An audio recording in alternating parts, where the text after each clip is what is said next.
నమస్తే, welcome to SS9 news. ముందుగా headlines. ప్రారంభమైన ఏపీ అసెంబ్లీ సమావేశాలు.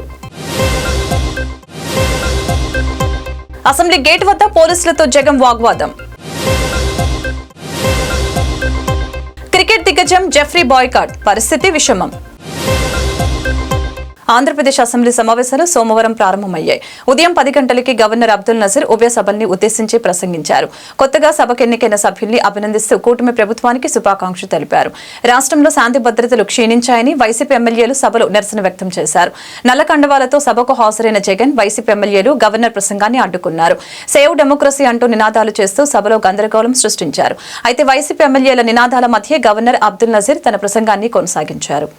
Construction of new secretariat and legislature building are a few examples worthy of mention. All the milestones achieved during 2014 to 19 were possible because of the visionary leadership of Sri Nara Chandrababu Naidu, the Honorable Chief Minister of Andhra Pradesh. In this regime, the state attracted marquee FDIs like Kia Motors, emerging as #1 state continuously in ease of doing business rankings. Under his able leadership, the state attracted several investments in various sectors. The government initiated development of Kakinada SEZ Port, Bhavanapadu and Ramayapatnam ports, expanded airports and increased the state road network.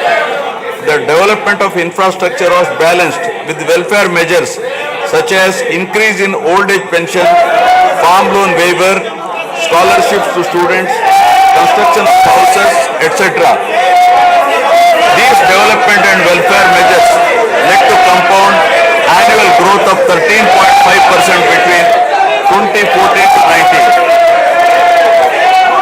While the state was set to take off on the path of high growth, the change of regime in 2019 again brought back the disturbing time for the nascent Andhra Pradesh. The state that already bore front of bifurcation in 2014 was rather unfortunate to have witnessed yet another bigger debacle in the form of inept governance, where the people were threatened and officers demoralized. In fact, the damage and losses during the period 2019 to 24 have been more severe compared to the state reorganization in June 2014. The government that assumed charge in 2019 started a destructive note with demolition of Praja Vedike that continued unabated till the end of the regime 2024. During this regime, democracy was at peril. People were in a state of fear and hardly enjoyed any freedom of living.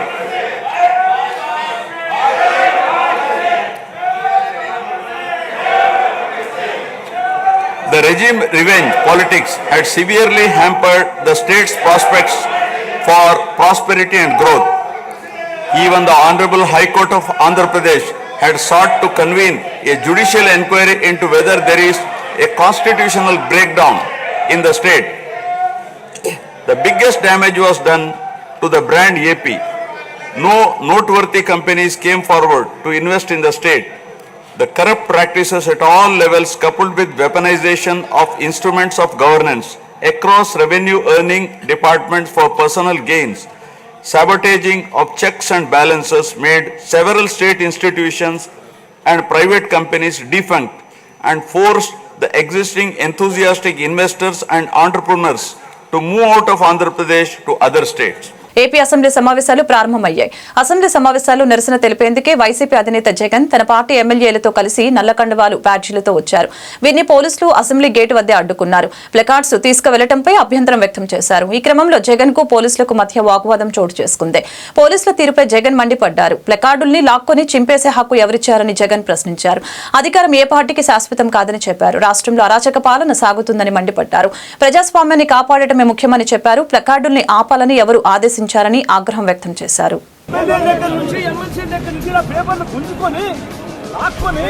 మీ ఇష్టం వచ్చినట్టుగా చింపే కార్యక్రమం చేసే అధికారం ఎవరిచ్చారు? మధుసూదన్ రావు, గుర్తుపెట్టుకో, ఎల్లకాలం ఇలావాదిగా ఉండదు. ప్రజాస్వామ్యంలో ఉన్నాం మనం. ఈ టోపీ మీద ఉన్న సింహాలకు అర్థం ఏమిటో తెలుసా? అధికారంలో ఉన్న వాళ్లకు సెల్యూట్ కొట్టడం కాదు, ప్రజాస్వామ్యాన్ని కాపాడడం కోసం మీరున్నారు. గుర్తుపెట్టుకోండి.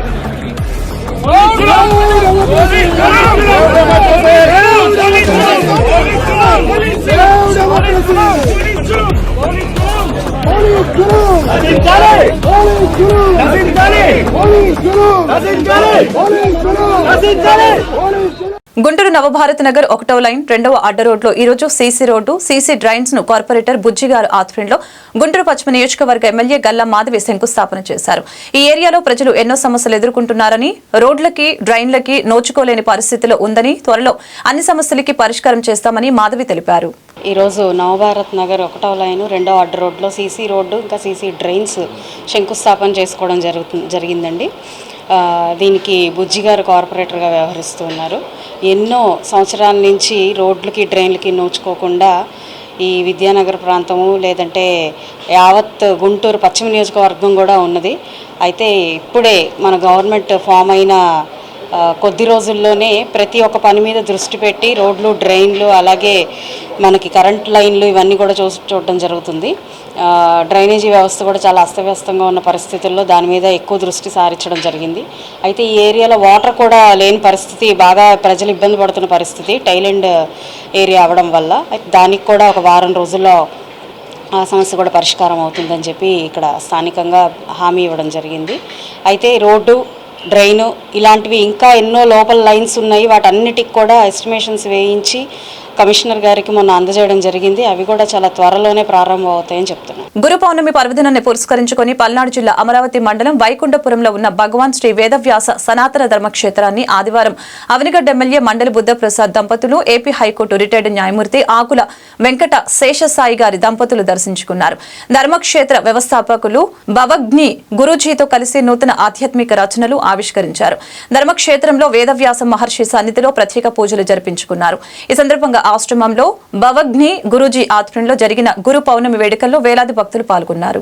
మున్సిపల్ వర్కర్ల సమస్యని పరిష్కరించాలని ఏఐటీయూసీ ఆధ్వర్యంలో ధర్నా చేపట్టారు. ఏఐటీయూసీ జిల్లా వర్కింగ్ ప్రెసిడెంట్ కనిశెట్టిపల్లి వినోద్ కుమార్ మాట్లాడుతూ మున్సిపల్ వర్కర్ల సమస్యలు పరిష్కారం చేయాలని డిమాండ్ చేశారు. చనిపోయిన వర్కర్ల కుటుంబాల్లో ఒకరికి ఉద్యోగం ఇవ్వాలని, ఎస్గ్రేషియా చెల్లించాలని, 60 సంవత్సరాలు దాటి ఉద్యోగం నుంచి తొలగించిన వారి కుటుంబంలో ఒకరికి ఉద్యోగం ఇవ్వాలని, కార్మికులపై పనిభారం పెరుగుతుందని, కార్మికుల సంఖ్యను పెంచి వర్కర్లను నియమించాలని డిమాండ్ చేశారు. పీఎఫ్ సమస్యను పరిష్కరించి పెండింగ్ లో ఉన్న హెల్త్ అలవెన్స్ చెల్లించాలని తదితర డిమాండ్ల వినతి పత్రం మున్సిపల్ కమిషనర్ శ్రీకాంత్ రెడ్డి గారికి అందించడం జరిగింది. కమిషనర్ గారు మాట్లాడుతూ కార్మికుల సమస్యల పరిష్కారానికి కృషి చేస్తామని హామీ ఇవ్వడంతో ఆందోళన విరమించడం జరిగింది. బాపట్ల జిల్లా చినగంజాం మండలం గొనసపూడిలో ధనిక్ భారత్ మిషన్ ఆధ్వర్యంలో జరిగిన చర్చా వేదికలో పలువురు మేధావులు పాల్గొన్నారు. వెనుకబడిన తరగతుల వారు అభివృద్ధి చెందవలసిన అవసరం ఎంతైనా ఉందని ధనిక్ భారత్ మిషన్ సృష్టికర్త ప్రముఖ పారిశ్రామికవేత్త విక్రమ్ నారాయణ తెలిపారు. భారతదేశాన్ని అభివృద్ధి చెందుతున్న దేశంగా ఇంకెంతకాలం చెప్పుకుంటారని ఆయన ప్రశ్నించారు. దళితులకి రాజ్యాధికారం వస్తుంది కానీ నిర్ణయాధికారం రావటం లేదని ఆయన ఆవేదన వ్యక్తం చేశారు. అందుకే గిరిజన వాడలు అభివృద్ధి చెందటం లేదని ఆయన అభిప్రాయపడ్డారు. భారతదేశాన్ని అభివృద్ధి చెందిన దేశంగా చూడాలన్న తన మిషన్ ముఖ్య లక్ష్యమని తెలిపారు. ఆర్థిక, రాజకీయ రంగాల్లో అందరూ సమానంగా ఉండాలని విక్రమ్ నారాయణ తెలిపారు. తరతరాలు దళితులు అణచివేయబడుతున్నారని, దానికి ముగింపు పలకాలని నొక్కి వక్కానించారు. దళితులు అభివృద్ధి చెందాలంటే వారికి ప్రత్యేక పంచాయతీలు, నియోజకవర్గాలు ఏర్పాటు చేయాలని సూచించారు. నా పేరు విక్రమ్ నారాయణరావు, మాది ఊరే గొనసపూడి. నేను ఒక ఫార్మాస్యూటికల్ కంపెనీ రన్ చేస్తానండి. నేను, తమ్ముడు, కజిన్స్ అందరం కలిసి బాంబేలో ఉంటాము. ఇక్కడి నుంచే బాంబేకి వెళ్ళామండి. అభివృద్ధి కార్యక్రమాలు ఇవన్నీ కూడా చేస్తూ ఉంటాము. ఈ ధనిక్ భారత్ మిషన్ అనేది స్థాపించడం జరిగిందని అంటే భారతదేశాన్ని చెందుతూ ఉన్న దేశంగా చిన్నప్పటి నుంచి వింటానే ఉన్నాం. అవునా కదండి? అభివృద్ధి చెందుతూ ఉన్న దేశంగానే వింటూనే ఇది రూపాంతరం చెందట్లా. ఎందుకు ఏమిటి అనేది నాలో నేను ప్రశ్నలు వేసుకుంటూ ఉంటే ఒకానొక సమయంలో నాకు కొన్ని విషయాలు అర్థమయ్యాయి అన్నమాట. ఆ విషయాల గురించి ఎక్కువ రోజులు కూడాను నేను రైట్ పర్సన్నా కాదా డిస్కస్ చేయడానికి, పర్సన్నా కాదా డిస్కస్ చేస్తే ఏమవుతుంది, ఇలాంటివన్నీ కూడాను నాలోనే ఆలోచనలు చేసుకుంటూ వచ్చామండి. కాకపోతే మాట్లాడాల్సిన సమయం వచ్చింది అనే ఉద్దేశంతో మా గ్రామంలో ఉన్న గ్రామ పెద్దది అనుకుంటున్న అంబేద్కర్ నగర్ అక్కడ పెద్దలు అందరితో కూడాను డిస్కస్ చేయడం జరిగింది. 1-4-5 సార్లు డిస్కస్ చేయడం జరిగింది. వీటిల్లో ఎంతో డెప్త్ ఉందని అర్థమైపోయి ఇది ఇంకా బాగా ముందుగా తీసుకెళ్దామనే ఉద్దేశంతో ఆ తర్వాత రోజు రీసెంట్గా నన్ను కలిసిన దాదాపు 25 మంది పాస్టర్లు ఈ 2 మండలాల నుంచి వచ్చి కలిశారు. వాళ్ళతో కూడా డిస్కస్ చేయడం జరిగింది. వాళ్ళు ఎంతో అప్రిషియేషన్స్ బాగా వచ్చి దీన్ని ముందుకు తీసుకెళ్దాము, దీంట్లో ఇంకేదైనా ఇబ్బందులు ఉంటే ఆ ఇబ్బందులు కూడా అధిగమిస్తూ ముందుకు తీసుకెళ్దాము అనే ఉద్దేశంతో మీ అందరి ముందుకు రావడం జరిగింది. చినగంజాం మండలం, బాపట్ల జిల్లా. నేను కొంతమంది ఔత్సాహికులము, మా తిరుపతి రెడ్డి గారు అందరం కలిసి ధనిక్ భారత్ మిషన్ అనేది స్థాపించడం జరిగింది. ఈ పేర్లు ఎక్కువ మంది దగ్గర నుంచి సలహాలు తీసుకున్న తర్వాత కూడాను తిరుపతి రెడ్డి గారు హైదరాబాద్లో చార్టెడ్ అకౌంటెంట్, వీరు ఈ పేరుని సజెస్ట్ చేశారు. అందుకని ఈ పేరును బాగా నచ్చి ధనిక దేశం చేయాలనుకున్నాము కాబట్టి బాగా నచ్చి ధనిక్ భారత్ మిషన్ అనేది స్టార్ట్ చేయడం జరిగింది. ధనిక్ భారత్ మిషన్ యొక్క ముఖ్య ఉద్దేశము ఏంటి అంటే ఒకటి భారతదేశం అనేది ధనిక దేశంగా చూపించటమే. భారతదేశం అనేది ధనిక దేశం అయ్యేంత వరకు నేను ఈ ధనిక్ భారత్ మిషన్ని నడుపుతూ ఉంటానని, అందరి సపోర్ట్ తోటి నడుపుతూ ఉంటానని. శ్రీకాకుళంలో రైతు సమస్యలకి పరిష్కారం చూపుతూ అవినీతి రాజకీయ నాయకులు భరతం పట్టే కథతో కుడోస్ క్రియేషన్స్ బ్యానర్ పై యార్లగడ్డ నందు దర్శకత్వంలో నిర్మిస్తున్న హరహర ఓం చిత్రాన్ని తెలుగు ప్రేక్షకులు ఆదరించి గొప్ప విజయాన్ని అందించాలని చిత్ర నిర్మాత రామ్మోహన్ రెడ్డి కోరారు. గార మండలం వమ్మరవల్లిలో దానప్ప దేవాలయంలో చిత్ర యూనిట్ ఆదివారం ప్రత్యేక పూజలు నిర్వహించి అక్కడే తొలి షాట్ ను చిత్రీకరించారు. ఈ సన్నివేశానికి సర్పంచ్ గంట రఘునాథరెడ్డి క్లాప్ కొట్టి మొదటి సన్నివేశాన్ని ఆవిష్కరించారు. ప్రొడ్యూసర్ రామ్మోహన్ రెడ్డి గంట మాట్లాడుతూ తన విజయంతో ప్రతిసారి దానప్ప దేవుడు తోడుంటున్నారని, అలాగే ఈ హరహర ఓం సినిమా కూడా తోడుంటాడని నమ్మకంతో ఈ కార్యక్రమాన్ని చేస్తున్నట్లు తెలిపారు. సీనియర్ జూనియర్ నటుల సమ్మేళనంతో ఈ చిత్రాన్ని నిర్మించడం జరుగుతుందని, ఇది తప్పకుండా కుటుంబంతో కలిసి చూడవలసిన చిత్రమని తెలిపారు. చిత్రంలో ఆధ్యాత్మిక సన్నివేశాలను సైతం అద్భుతంగా చిత్రీకరించామని చెప్పారు. తాను అమెరికాలో స్థిరపడినప్పటికీ తనలో తెలుగు నేల భావాలు అనువనువున నిండి ఉన్నాయని తెలియజేశారు. ఈ గ్రామంలోనే ఈ తాలూకా ముహూర్తము అవ్వాలని కంకణం కట్టుకుని దానప్ప దేవత ఆశీస్సులతో ఈరోజు సినిమాను ప్రారంభించాం. మొదటి షాట్ రికార్డ్ చేసాం, ముహూర్తం కూడా అయింది. దీనికి సహకరిస్తున్న మన ప్రింట్ మీడియా, ఎలక్ట్రానిక్ మీడియా వీళ్ళందరికీ నా హృదయపూర్వక ధన్యవాదాలు. అలాగే చాలా ఊర్ల నుంచి వచ్చారు, చాలా గ్రామాల నుంచి వచ్చారు. వాళ్ళందరికీ కూడా వచ్చిన జనాలందరికీ నా హృదయపూర్వక ధన్యవాదాలు. ఈ సినిమా తాలూకు విశేషం ఏంటంటే ఈ సినిమా రైతులు మన దేవతలు, రైతులు అండ్ కరప్టెడ్ పొలిటీషియన్స్ చుట్టూ తిరుగుతుంది. దాన్ని ఎంతో అద్భుతంగా స్క్రిప్ట్ని చాలా బాగా రాసి ఆ కథనాన్ని బాగా తీసుకొచ్చాను డైరెక్టర్. ఆ స్క్రిప్ట్ని చూసి చదివి ఈ మూవీ నేను ప్రొడ్యూస్ చేద్దామని డిసైడ్ అయ్యాను. ఆల్రెడీ స్క్రిప్ట్ నేను 2 సార్లు చదివాక ఈ ప్రొడక్షన్ అనేది తీసుకోవడం జరిగింది.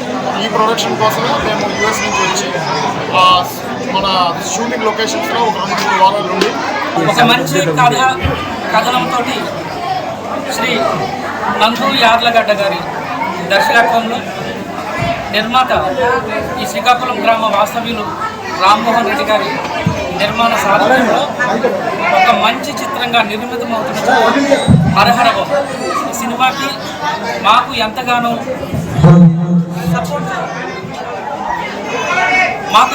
సపోర్ట్ చేస్తున్న మీడియా మిత్రులకి, ప్రింట్ మీడియా వారికి, అలాగే ఈ శ్రీకాకుళం ఈ గ్రామంలో ఉన్న పెద్దలందరికీ మా హృదయపూర్వక నమస్కారాలు తెలియజేస్తున్నాం. అలానే ఈ చిత్రం రేపు 24 నుంచి మొదటి షెడ్యూల్ హైదరాబాద్ పరిసర ప్రాంతాల్లో షూటింగ్ జరుపుకుంటుంది. దాని వివరాలు మేము మళ్ళీ ఇంకొక ప్రెస్ మీట్ ద్వారా మేము తెలియజేస్తాం. అలానే ఈ కార్యక్రమము ఇదే ప్రాంతంలో ఎందుకు చేయాలనేది ఒక విశిష్టమైన విశేషం ఉంది. దానికి కారణం దానప్ప దేవత.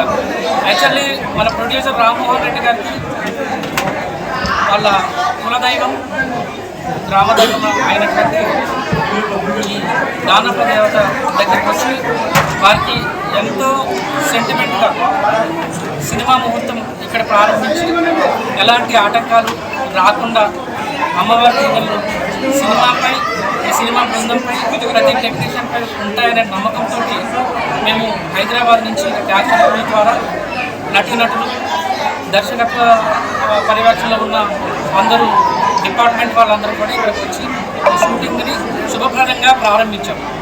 నెల్లూరు జిల్లా కావలి సమీపంలోని అడవిరాజుపాలెం సిరిపురం రైల్వే గేటు వద్ద నాగోన్ ఎక్స్ప్రెస్ లో ఒక్కసారిగా పొగలు వ్యాపించాయి. వెంటనే లోకో పైలట్ అప్రమత్తమై ట్రైన్ ను నిలిపివేశారు. దీంతో భయాందోళనకి గురైన ప్రయాణికులు రైలు దిగి పరుగులు తీశారు. రైల్వే సిబ్బంది ఘటనా స్థలానికి చేరుకుని మరమ్మతులు చేశారు. బ్రేక్ డౌన్ వల్లనే పొగ వచ్చిందని తెలిపారు. నాగోన్ ఎక్స్ప్రెస్ రైలు అస్సాం రాష్ట్రంలోని సిగాట్ నుంచి తమిళనాడు వెళ్తూ ఉండగా ఈ ఘటన జరిగింది. మరమ్మతుల అనంతరం రైలు బయలుదేరింది. తిరుమలలో భక్తుల రద్దీ పెరిగింది. నేడు శ్రీవారి సర్వదర్శనానికి భక్తులు 30 కంపార్ట్మెంట్లలో వేచి ఉన్నారు. టోకెన్ లేని భక్తులకు శ్రీవారి సర్వదర్శనానికి 16 నుంచి 18 గంటల సమయం పడుతోంది.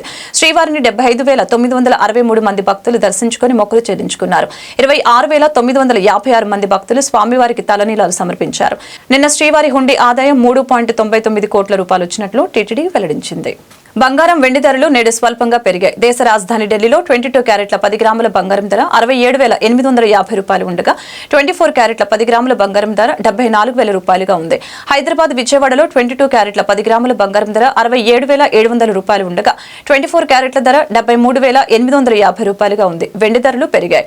ఢిల్లీలో కిలో వెండి ధర 91,500 రూపాయలు ఉంది. హైదరాబాద్ విజయవాడలో కిలో వెండి ధర 96,000 రూపాయల వద్ద కొనసాగుతుంది. గొంతు క్యాన్సర్ తో బాధపడుతున్న ఇంగ్లాండ్ క్రికెట్ దిగ్గజం జెఫ్రీ బాయ్కాట్ 80 సంవత్సరాల వయసు మరొకమారు ఆసుపత్రిలో చేరారు. న్యూమోనియా కారణంగా ఆయన ఆరోగ్యం విషమంగా మారినట్లు జెఫ్రీ కుమార్తె ఎమ్మా తెలియజేశారు. బాయ్కాట్ 2002లో తొలిసారి క్యాన్సర్ బారిన పడ్డారు. ఆయన ఆరోగ్యం మరొకమారు విషమించడంతో ఆసుపత్రిలో చేరారు. ఈ విషయాన్ని ఆయన కుమార్తె సోషల్ మీడియా పోస్ట్ ద్వారా తెలిపారు. వార్తను ముగించే ముందు హెడ్లైన్స్ మరొకసారి. ప్రారంభమైన ఏపీ అసెంబ్లీ సమావేశాలు. అసెంబ్లీ గేట్ వద్ద పోలీసులతో జగన్ వాగ్వాదం. క్రికెట్ దిగ్గజం జెఫ్రీ బాయ్కాట్ పరిస్థితి విషమం. ఈ వార్తలు ఇంతటితో సమాప్తం. మరొక బులెటిన్ మళ్ళీ కలుద్దాం. చూస్తూనే ఉండండి SS9.